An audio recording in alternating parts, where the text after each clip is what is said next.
Ito nga pala ang Redmi 13C, isang budget smartphone na may 4G connectivity. Kung gusto nyo malaman ang price nito, make sure na panoorin nyo ang buong video. Meron itong malaking display, 6.74-inch HD Plus IPS LCD Display, 720 by 1600 pixel resolution, may 90Hz refresh rate with Corning Gorilla Glass screen protection, naka 600 nits high brightness mode, at may TUV Raylan low blue light and flicker-free certifications. Ang Redmi 13C ay may operating system na Android 13 with MIUI 14, may Mediatek Helio G85 12nm chipset at may Mali G52 MC2 na GPU.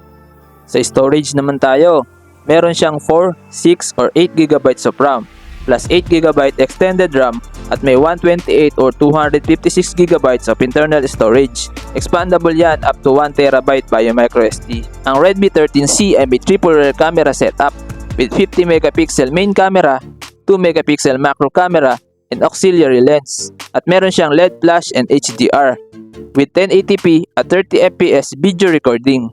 At meron siyang 8MP selfie camera with HDR at may 1080p at 30fps video recording. Ang phone na to ay mayroong 5000 mAh battery with 18W fast charging. Sa dimensions, meron siyang 168 by 78 by 8.09mm at may timbang na 192 grams. Meron itong dual SIM. Meron siyang side-mounted fingerprint scanner and AI face unlock.